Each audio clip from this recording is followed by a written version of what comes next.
time I tell you, life puts on me, it captures everything around me, singing television. It's television, yeah. It's time I tell you, life puts on me, it captures everything around me, singing television. It's television, yeah.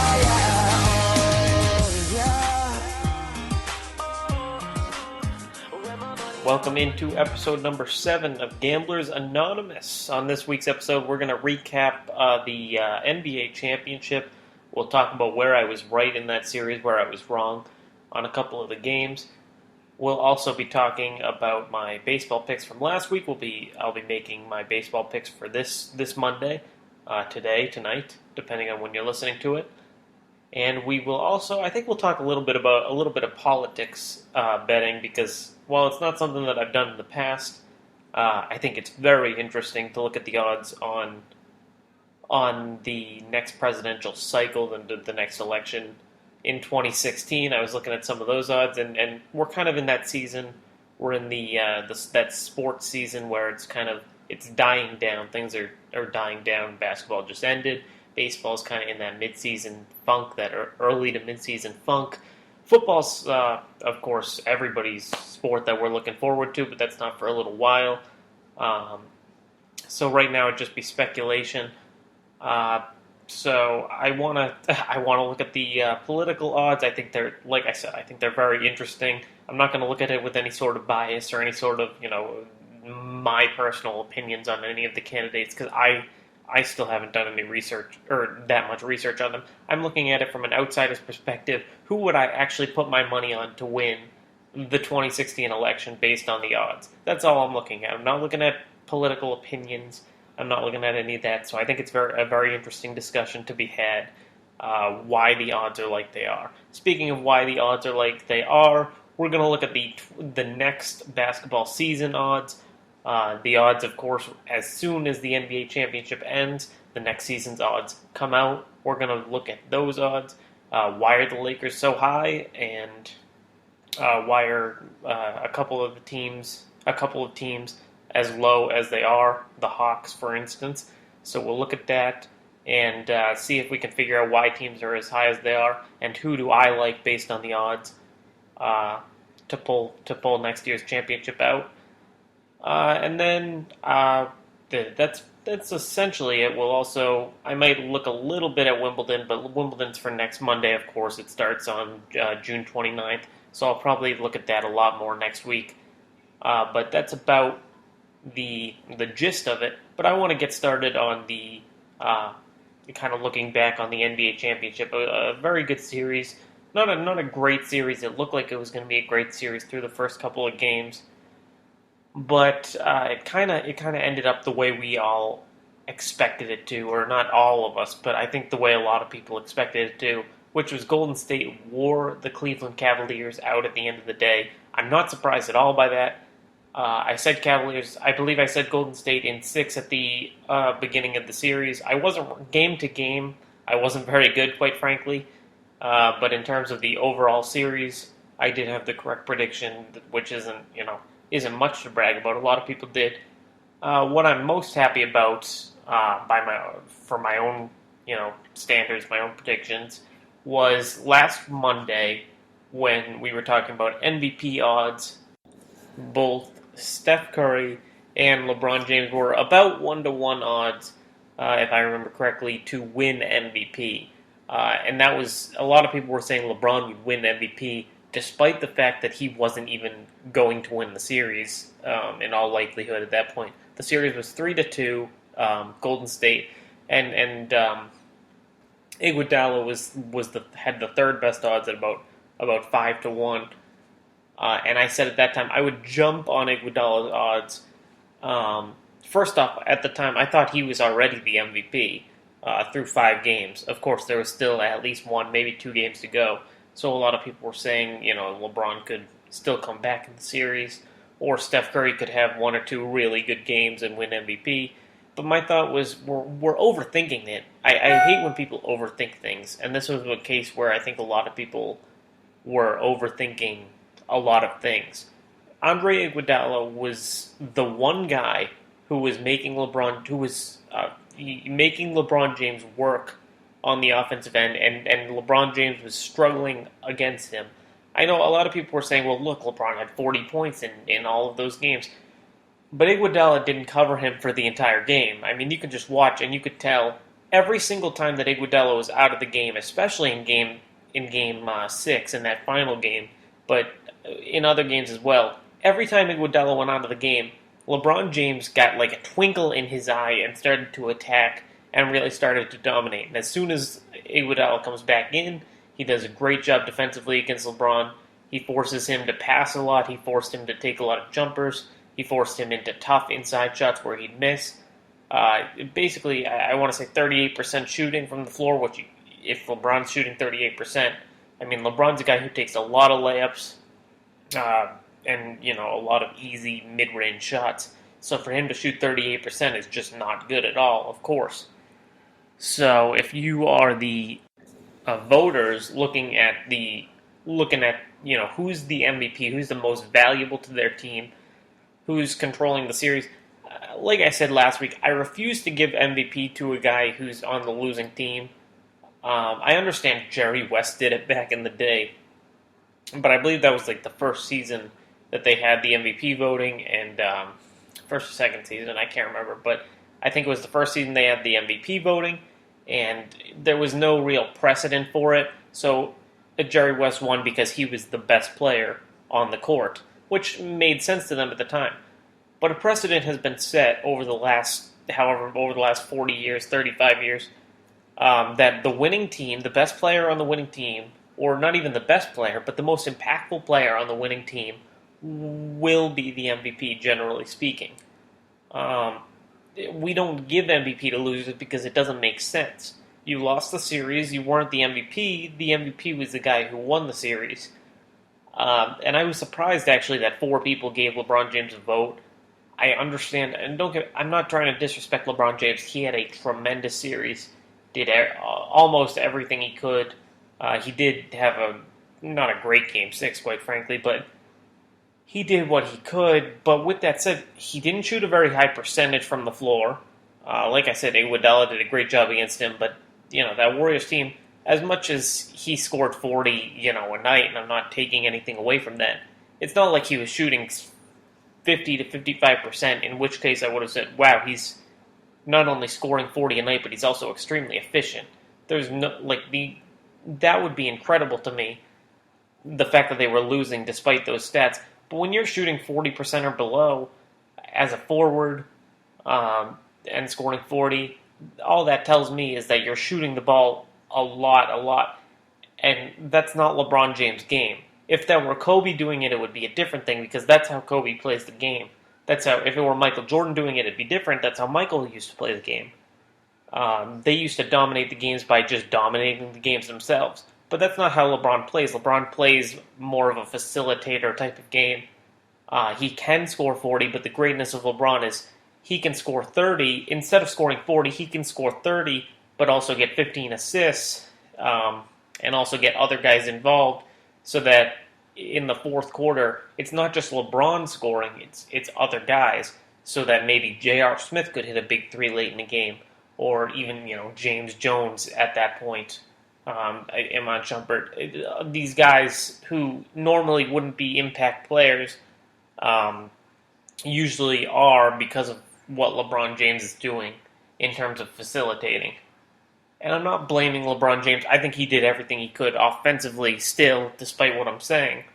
But I couldn't give it to a guy who only won 2 games in the NBA Finals, which means that he would have only won 33%. He lost 67% of the NBA Finals games he played in.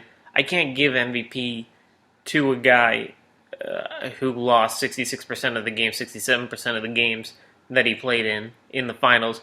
I think I said this comparison last week, but MVP does not mean best player overall. If that were what it meant in the regular season, most people agreed Steph Curry should be MVP in the regular season, but Steph Curry wasn't the best player in the world during the regular season, quite frankly. If I were to give it to the best player, I would have given MVP to Russell Westbrook. But I, just like everybody else, thought that Steph Curry should be MVP. But the reason why is obvious. He was the best player on the best team. That team won 67 games. You can't take that away from them. They were incredible as a team, and he was an incredible leader of that team. Therefore, he should win MVP. Well, the same standard, in my opinion, should always apply in the NBA Finals. And so the rule is who was the best team? Of course, it's the winning team. In this case, the Golden State Warriors. And who was the best player on that team, the most impactful, in my opinion, because it's only a 7-game series or less. So it can't necessarily be who's the best player, but who was the most impactful player in that series that facilitated or helped them win the series. In this case, it was Andre Iguodala, and in my opinion, there was not really much question to it. What was surprising was Iguodala got 7 votes, LeBron James got 4 votes, and Steph Curry got 0 votes, which surprised me just because of how much people really love Steph Curry. And for good reason. Steph Curry's, a likable guy, quite frankly. But he was good after those, of course, the first 3 games, Dellavedova did a very good job against him. Steph Curry really got going in I want to say it was the 4th quarter of Game 3. After that, he didn't look back. He had a good series from there on out. He played pretty well in their wins. I don't think he was the MVP. I think it should have been Iguodala. But what surprised me was that he didn't get one single vote, considering the way he played in those last 3 games, considering the way he played in their wins. If you're looking at the MVP, what is it? I shouldn't say what does it matter, but if the way he played in the losses doesn't matter as much as the way he played in the wins, of course, because that's what really tells you who the MVP is. It's not that big a deal to me. A lot of people were talking about it. I do think he deserved a vote, at least, just for the way he was shooting. He hit a lot of daggers in games 5 and 6. And Andre Iguodala, you could argue, hit just as many earlier in the series. And even later in the series, he had, 25 points, 24 points in Game 6.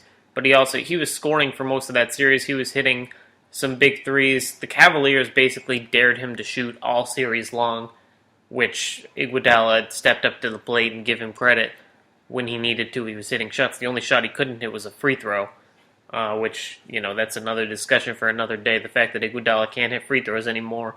But he didn't need it. His defense was great. His effect on the offensive end was very good.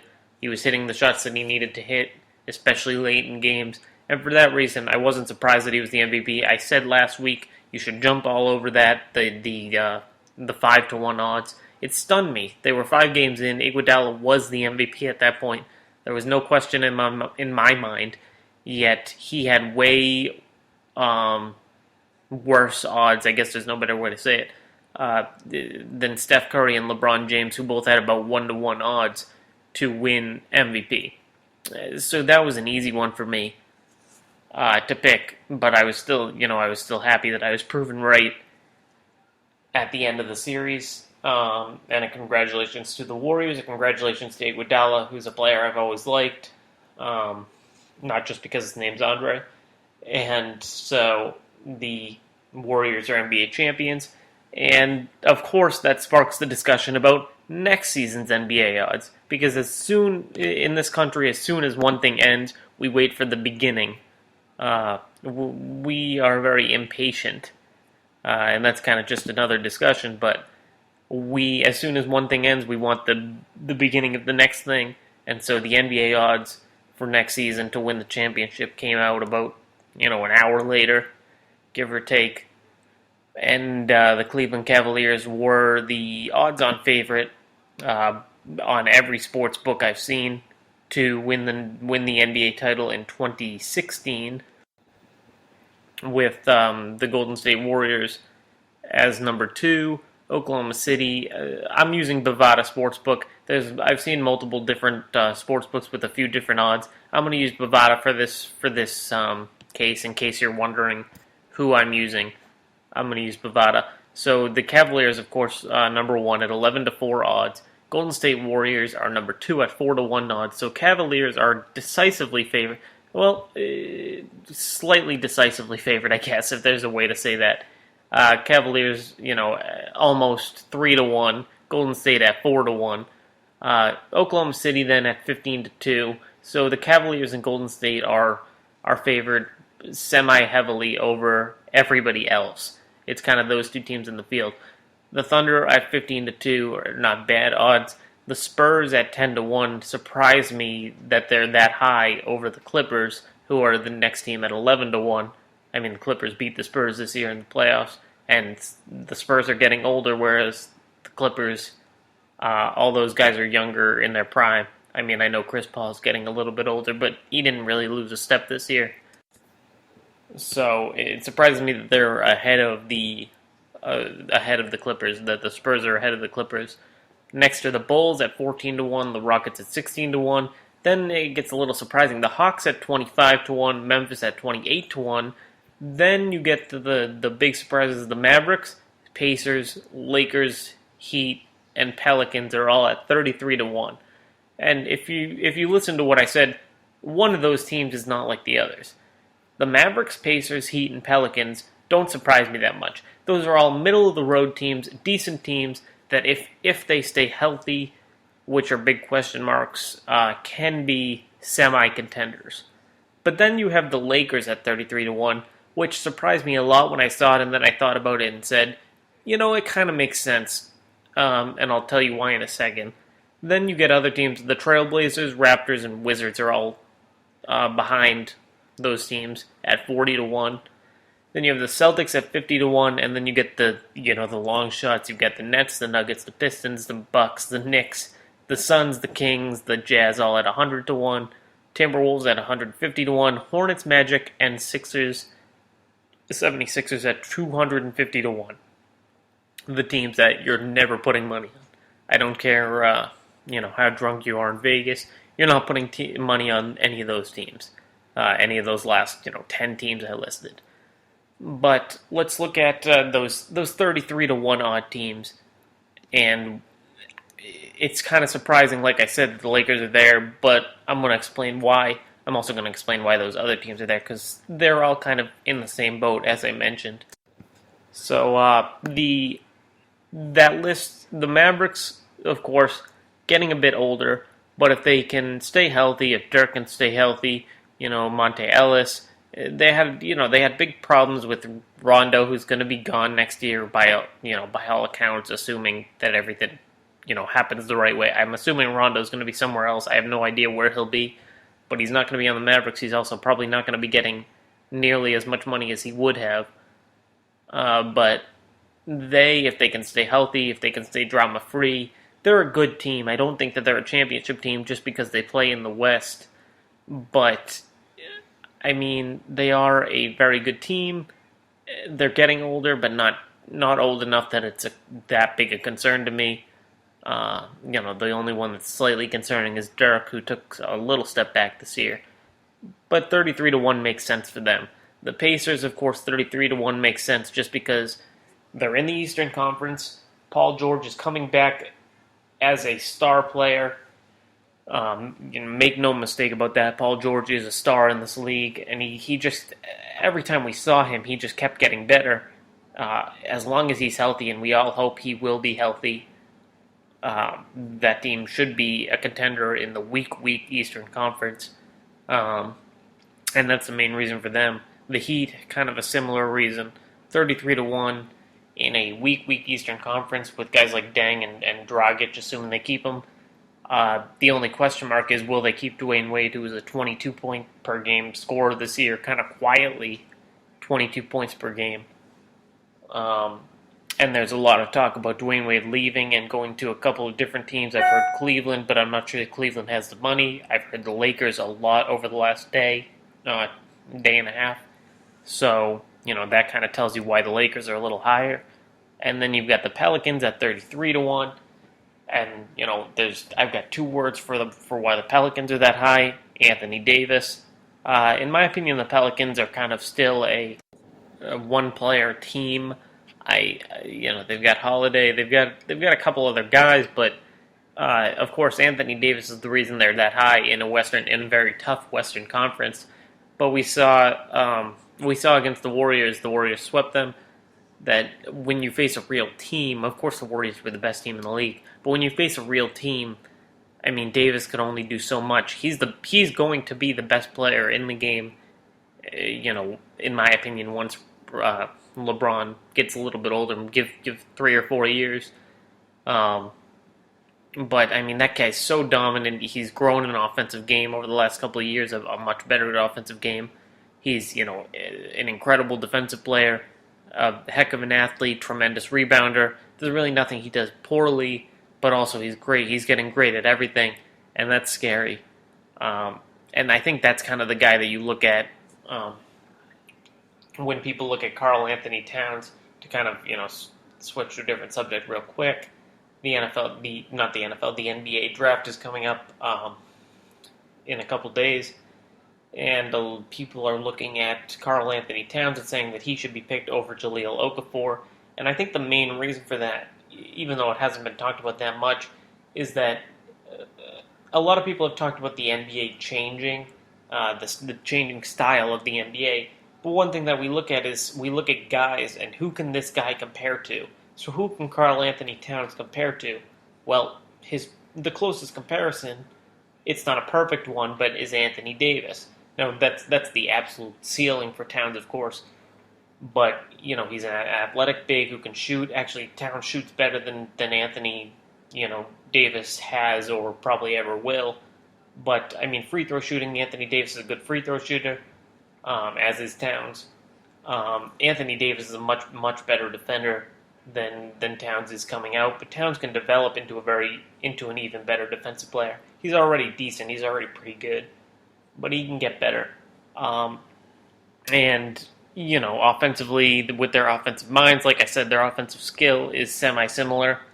You could argue Towns is even better coming out than Davis is offensively. So, that's kind of a long tangent explaining why the Pelicans are as high up as they are, and it's just because of Anthony Davis. But then the Lakers are the fifth team that have those odds, 33-1. The question is, why do they have those odds? Well, there's a couple of reasons. There's the unknown of the NBA draft that I just talked about, with the question marks of who will the Timberwolves take number 1 overall. Most people say Karl Anthony Towns, but there's a lot of news coming out that Flip Saunders really likes Jahlil Okafor. I still think they're going to take Towns. I think most people think they take Towns.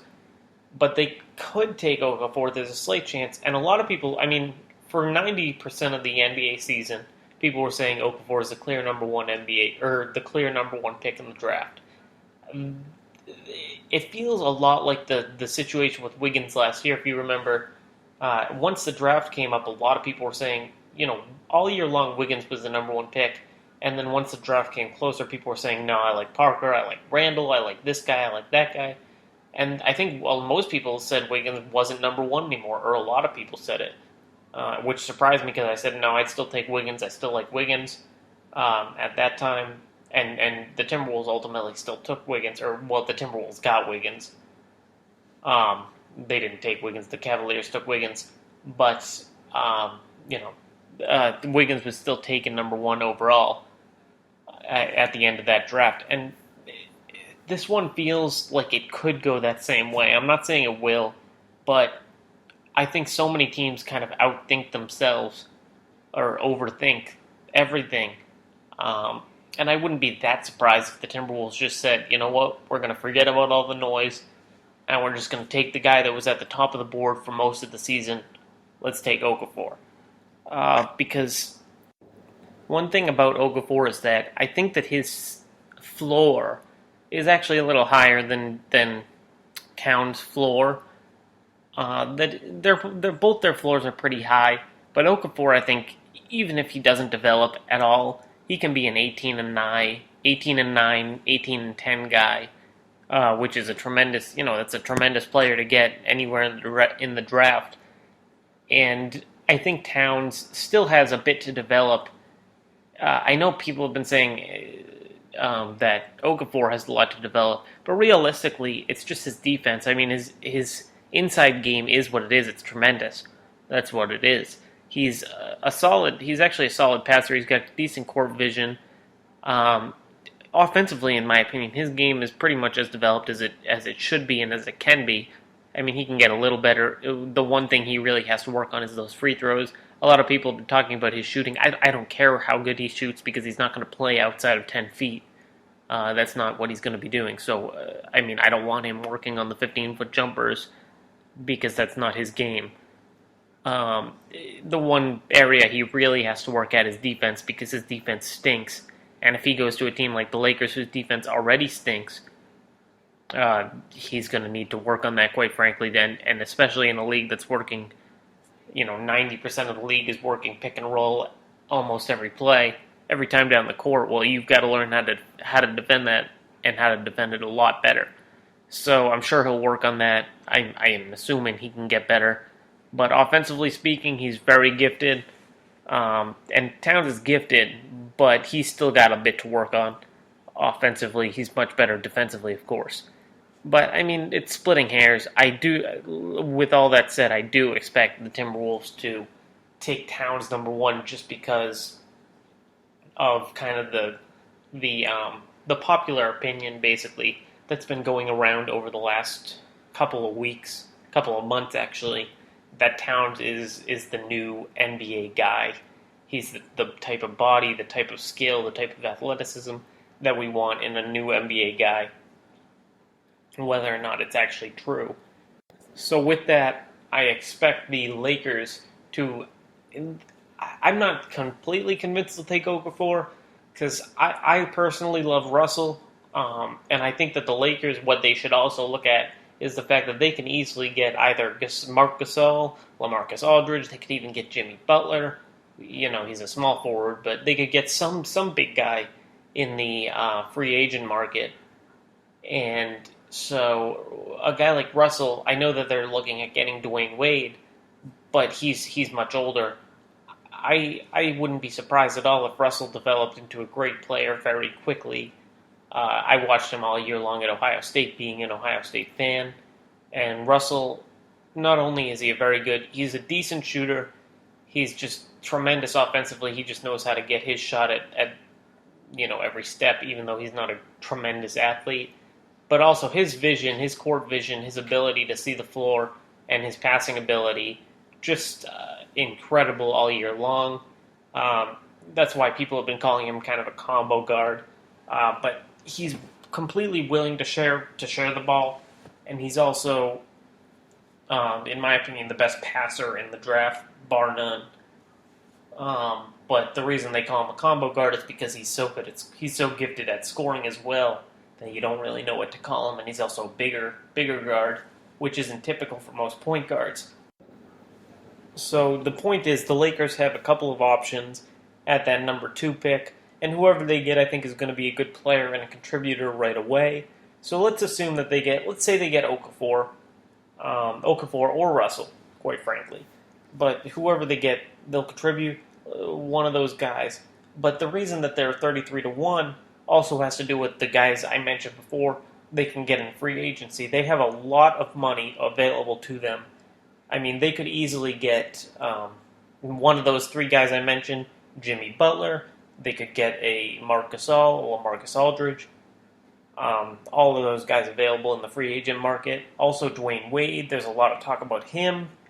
Rajon Rondo, who I think I mentioned earlier, lost a lot of money in the playoffs with his attitude for the Mavericks.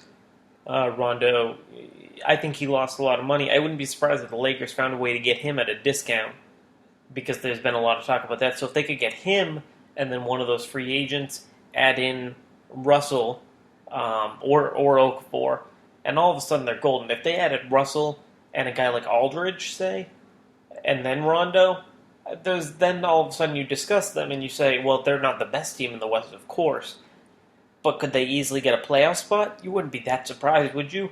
I mean, Aldridge himself is good for 20 and 10. If Kobe's healthy, he can still give you. There's no reason why he can give you between 18 to 23 points a game, the way Dwayne Wade did this year.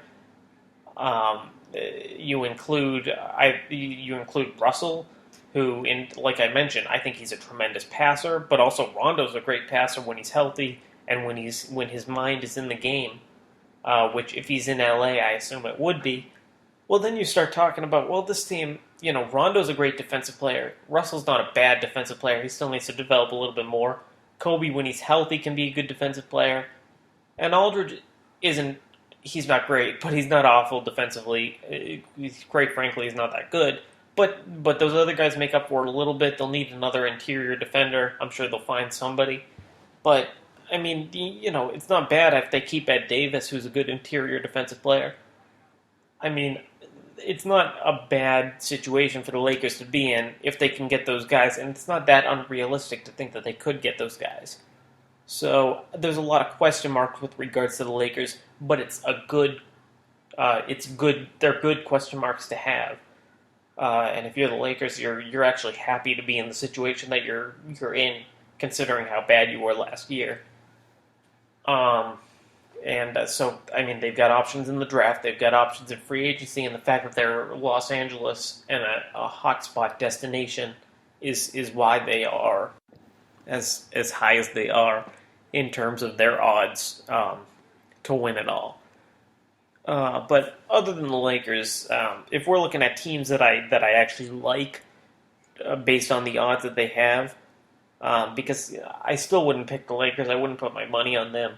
Because, like I said, there's a lot of question marks, and while they are good question marks to have, if you're a Lakers fan, as I am, full disclosure, but I wouldn't pick them because putting money on them to win the championship is so dicey. It's a dice roll, and I don't like dice rolls. I like knowing what I have, at least in terms of the core, and that's why I like a team like the Wizards, who have 40-1 odds to win the title. But the Wizards, if you remember last year, they were very good. They had a great run last year. This year, of course, Wall, with his problems getting hurt in their series against the Hawks, I like them. This year when they made the playoffs, both years, it seemed like they stepped their game up come playoff time, and John Wall stepped his game up when he was healthy. For some reason, I still like the Wizards. They're 40-1 odds, and they're in the Eastern Conference, and that's the main thing to look at for a team. Is what conference are they in? If you're in the West, you have to contend with the Warriors, the Thunder, the Spurs, the Clippers, the Rockets, the Grizzlies, the Mavericks, maybe the Lakers, the Pelicans, the Blazers. I just named 10 teams right there. 2 of those teams aren't even going to make the playoffs. That's how difficult, how tough the Western Conference is. Whereas in the Eastern Conference, who do you really have to deal with? The Cavs. That's about it. I mean, the Bulls are if they lose Jimmy Butler, which they probably will, by all accounts, they're offering him a lot of money, but there's a good chance that they lose Jimmy Butler. I don't see them being great next year. Who else do you really have? You have the Hawks. Nobody seems to buy the Hawks that much, and I don't really buy the Hawks that much as a championship team. You can beat them in the playoffs. Of course, the Cavs were the team to beat them this year, but I mean, the Wizards would have had a chance, in my opinion, if Wall was healthy for the whole series. So who else do you have? There's really nobody else. The Pacers are a question mark with, Paul George. How healthy is he going to be? Is he going to be as good as he was? Like I said, he's a superstar in my mind if he's healthy, if he's 100% healthy, but we still have to see him come back and be great again. So I'm not sure about that. So the Miami Heat, are they going to lose Dwayne Wade? Because if they lose Dwayne Wade, then they're no longer a contender either. Or they might still be decent with Dragic, but they're probably not a contender. Realistically, the Raptors, a great regular season team, but they seem to struggle in the playoffs, and it feels like the Wizards have their number. The Celtics, a lot of people have been talking about them getting better. They've got a young core, but they don't really have anybody to anchor it, and we're not sure who they're going to get to anchor it. There's just the Eastern Conference has so many question marks in my mind that I look at the Wizards and their last 2 seasons in the playoffs, And I say there's no reason why they can't be right in the mix at the end, at least facing the Cavaliers in the Eastern Conference Finals. And then anything can happen. Maybe LeBron gets hurt, and God forbid. Maybe Kyrie and Love go down, and it gives the Wizards a better chance. There's a lot of question marks. There's always question marks, but as long as you can be one of the best teams in your conference, as I think the Wizards can, as long as you can be there at the end of the day, then I give you a good chance. And so that's why I like their odds at 40-1, just because the Western Conference is so stacked, whereas the Eastern Conference is so weak. I'm looking for an Eastern Conference team to kind of sneak their way in to the conversation, and that would be the Wizards. Other than them, there's really not many teams I love. I mean, you can look at a team like the Clippers at 11-1. They're the fifth favorite team. I really like them next year. They're my early pick to win the championship. I reserve the right to change. Of course, once the season starts, up until the first day of the season, I reserve the right to change. But as of now, I kind of like the Clippers in next year. Just, the heartbreaking way they lost this year, and, how good they actually are. I wouldn't be surprised at all if they pulled out a run next year. But we'll see what happens with that. I still want to talk about the baseball odds, of course, and I want to talk a little bit about politics. So I'll finish things off with baseball. I want to go into a little bit of a political discussion, and not to rant on my favorite politicians or anything ridiculous like that.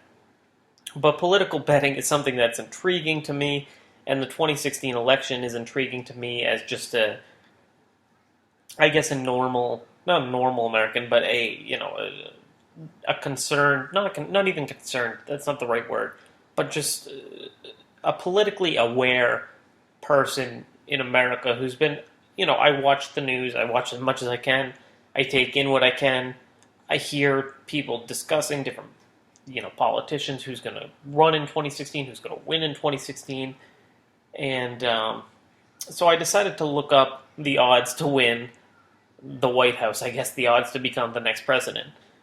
And, of course, I knew who would be number one, but I wanted to know, looking farther down the list, how ridiculous would the list be? Which party would have, how many Democrats would be on the list? Because, of course, we know Hillary's going to be number one, but then what other Democrats are going to be on the list, and how far down will they be? And it surprised me how high up some other Democrats are, because of, I guess, just because how dominant Hillary has been in the public eye. Because in the primaries, in my opinion, name recognition means a lot. Of course, that didn't work out for Hillary last time when Barack Obama, kind of came in and swept the American people off their feet with his speaking ability, and he just, I guess, his energy, and won the White House. Won the Democratic nomination, won the White House. So, it didn't work last time around, but Hillary's hoping this time around it'll work better with a weaker field. Of course, Bernie Sanders, just came in, and he's doing a good job, but I think a lot of people, especially moderate Democrats, won't really want to vote for Bernie just because he's kind of slightly more left-leaning, or at least considered slightly more left-leaning. A lot of people like Hillary because she's more center-left. And so she's more electable in the general election. When you look at other Democrats, there's Elizabeth Warren, who I'm not sure is even running. She's at 13-1. There's Joe Biden at 15-1. I don't think he has any chance. Martin O'Malley's on the list, and there's really not many other Democrats other than those that I named. And, Deval Patrick's way down there, but he's got no chance. Mayor Michael Bloomberg is on the list, but he's way far down. Realistically, the only people on the list that have a chance are Hillary, Bernie Sanders, and maybe Elizabeth Warren if she ran. I'm not sure that she's running unless I missed something. So, and Hillary's the odds-on favorite at 1-1, and that's to win the presidency, not just to win the Democratic nomination. So no surprise there. But I just think it's very interesting. Then you look at the Republican field, and it's split up ridiculously. Jeb Bush is at about 2-1. Marco Rubio is at 4-1. Scott Walker's at about 5-1. Rand Paul's at about 8-1. You have other guys. You've got Chris Christie on the list. You've got Ted Cruz, of course, farther down. Ben Carson. The list, once you get to Christie, it gets a little, it gets into the territory of guys I think that have no chance. Christie, Ted Cruz, Ben Carson, Bobby Jindal, Donald Trump, Ben Carson again. I don't know why Ben Carson's on there twice with the same listing. John Kasich, Gillibrand, Mike Huckabee. So there's a lot. Paul Ryan, Rick Perry. None of these guys have a chance. I don't think Ryan's running. If Ryan were running, I'd say he has a better chance. But none of those guys that I just listed have a chance because they're all too radical, other than Christie. Ted Cruz, Ben Carson, Bobby Jindal, Donald Trump, and Mike Huckabee, all much too radical to actually be elected in the general election. And I don't think they have much of a chance in the primary because of the fact that they don't have a chance in the general election. I think a lot of Republicans are looking for somebody who's electable, and none of those guys are electable, quite frankly. So you look at the top guys, and it's Jeb Bush, Marco Rubio, Scott Walker, Rand Paul, and those are the guys essentially. So which one of those four will it be? For my money, I like Rand Paul at 8-1. A little worse than 8-1. I kind of like those odds just because of how much name recognition he's gaining over the last couple of months. The way he's kind of worked it. I think a lot of younger people, such as myself, kind of like certain things that he's been doing. You know, the whole stand with Rand on Twitter. As weird as it sounds, because his father, Ron Paul, never really seemed to have a base behind him. He had a couple of people, it felt like, but he never really had a big base the way Rand Paul's quickly gaining. I think Rand Paul's done a great job of doing that. He's kind of riling people up. He seems like kind of a rational, reasonable Republican candidate, and I think a lot of people like that. And I think he would be interesting and a solid debater. That's why I don't think Marco Rubio has much of a chance, because I don't know how well he's going to be in terms of speaking, in terms of debates, things of that nature. I think Scott Walker is very polarizing. And so for that reason, I think there's a lot of people that love Scott Walker, but I also think that he's polarizing on the other end, and therefore too many people don't like him. And then Jeb Bush, I think the thing that kills him is his last name, and I'm just being honest on that. I think Jeb Bush, in terms of his electability, in terms of his politics, he's center-right. He's not too far right, quite frankly, and he's fine. He's a very bland candidate. But I think the thing that's going to kill him is the fact that his last name is Bush. It'll help him in a couple of people's minds, but overall I think it kills him in terms of general election appeal, and then therefore also it'll kill him in the primaries because a lot of people don't want another Bush running for the fear that nobody will elect another Bush, whether or not that's actually the case. So therefore I think Rand Paul has a decisive advantage over him, and I think Rand Paul's biggest weakness is that he's not going to get not a lot, but he won't get as much donor money as a guy like Jeb Bush or maybe even Marco Rubio. So that's his biggest problem, but I think he'll overcome that. And I think he's got a good chance of winning the Republican nomination. And then from there, can he gain enough ground and not make mistakes? We know Hillary's going to do a good job of just staying the course. Can Rand Paul gain ground while also kind of attacking Hillary in the debates, beating her in the debates? That's to be seen, but I like the odds at 8-1. I know it's odd to be talking about political betting with regards to our next president, but I just think it's an interesting discussion to be had because, it's an important thing who's going to be the next president. It's also, it's been talked about for the last couple of months. It's going to be talked about for the next, year and 15 months, basically 16 months until the next election in 2016. But, the primary is coming up in less than a year, so I can't wait to see who it's going to be. But I thought there were actually more candidates, I guess, that were possibilities. But realistically, there's only 5 or 6 guys that have any chance. It's Hillary, Jeb Bush, Marco Rubio, Scott Walker, Rand Paul, Bernie Sanders, and I think that's it. Really, who else is there? Maybe Chris Christie, maybe Ted Cruz, but not really. Ted Cruz has no chance, I don't think. So I think it's those guys, and even Bernie Sanders doesn't have much of a chance, just because, at least in the general election, in my opinion, just because he's viewed as farther left than I think people would like. So that leaves 4 Republicans and 1 Democrat, but of course the Democrat is the decisive favorite in Hillary Clinton. So we'll see what happens, but that should be fun. And just a fun discussion to be had. I'll probably talk about it a little bit more, once things draw closer, once the actual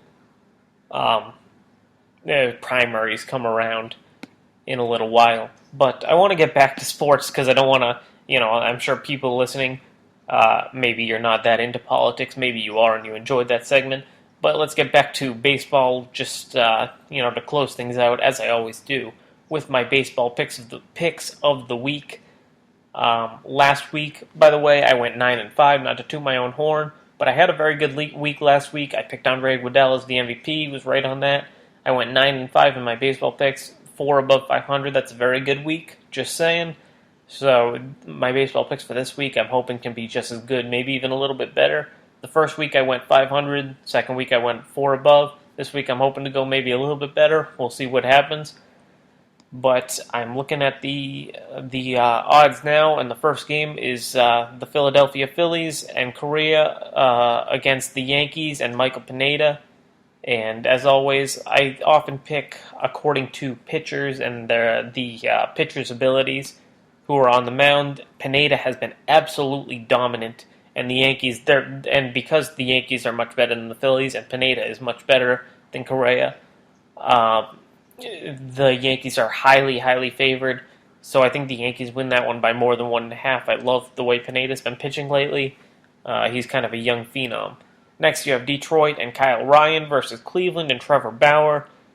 Cleveland favored by a bit over the Tigers. Bauer's, always been a relatively consistent pitcher. I'm going to go with Cleveland minus the 1.5. It is at Cleveland, so I'm gonna say that they win that game, although I'm not that confident in it. And next, you have Toronto and Drew Hutchison versus Tampa and Matt Andriese. Hutchison has struggled a bit this year. Actually, he's got a 6-1 record, but his ERA, of course, is a 5.33, so it's not that good. He's young; he's got a chance, but Andriese actually has the better ERA. Another young pitcher. I like Toronto is favored in this matchup, but I actually like Tampa Bay for a couple of reasons, also being at home. So I'm going to say that the Rays win that one without the spread. Then you've got the Dodgers and Clayton Kershaw on the mound versus Chicago, the Cubs, and Wada on the mound. And, Kershaw, of course, is going to be favored. Not only favored, but heavily favored. Even with the run line, they're still favored. Despite that, because of that, I like the Dodgers, Clayton Kershaw minus 1.5 against the Cubs. Then you've got the Chicago White Sox and John Danks versus the Minnesota Twins and Tommy Milone. Milone, the lefty, relatively consistent over his career, but nothing special. John Danks, can be very good on the mound. He's kind of a game-by-game type of pitcher. Milone favored, and Milone and the Twins favored. I actually like the White Sox in this matchup. I'm going to say Danks has a good outing, and the White Sox win this one. Then you've got the Houston Astros versus the Los Angeles Angels. The Astros have Oberholzer on the mound, Brett Oberholzer, and the Angels have Hector Santiago. Santiago's been great this year. And actually, Oberholzer's been very good as well. So both pitchers have been good. The Angels, trying to get going. But I'm going to say that the Angels are favored in this matchup. Barely. It's a close one. I'm going to say that Oberholzer actually wins it. So another underdog. I don't like picking this many underdogs, but I'm going to say that the Astros and Brett Oberholzer wins this matchup. And then the last matchup of the night, the late night game, Kansas City Royals with Joe Blanton on the mound versus the Seattle Mariners with Felix Hernandez. Joe Blanton, a pitcher who over the last 6 years has not had an ERA under 4 over those last 6 seasons. So I have no reason to think that he's going to, start getting it going tonight and be great. I know he's been okay for his first couple outings this year, but I don't see that continuing. Of course, Seattle playing at home with Felix Hernandez, an absolute beast, King Felix. So I'm going to say that they win this one by more than 1.5. So Seattle covers, and that's the last matchup of the night. Those are my baseball picks for this week. Hopefully, I can finish better than I did last week, even though last week was a very good week. Not as many games this week, so we'll see what happens. Only seven games this week, so I'm hoping to go at least 5-2. We'll see what happens. That would be, better percentage-wise at least. So we'll see if that happens. But that's the end of this week's episode of Gamblers Anonymous. I hope you enjoyed. It's a little bit longer than it has been the last couple of weeks. I'm glad we got to talk a little bit of politics, a lot of sports, as always. And next week we'll get back to some of the unconventional sports. I'll talk Wimbledon. Wimbledon will be starting next Monday, so it'll be the perfect time to talk about Wimbledon odds. We'll talk, of course, my baseball picks as always, and we'll see what else I can scrounge up for you. The NBA draft will be done, so maybe there'll be some surprises coming off the board in the NBA draft that we can talk about. And, as always, I'll try to fit some football in because I miss football a lot. I think I said that I'd try to fit some football in on this episode, but it just didn't quite work out that way. So we'll see if I can fit some on next week's episode. But I'm glad you listened in to this episode of Gamblers Anonymous. Enjoy, comment, like it, however, do whatever you want to do. But hope you enjoyed. Cash rules everything around me, singing dollar, dollar bill, y'all.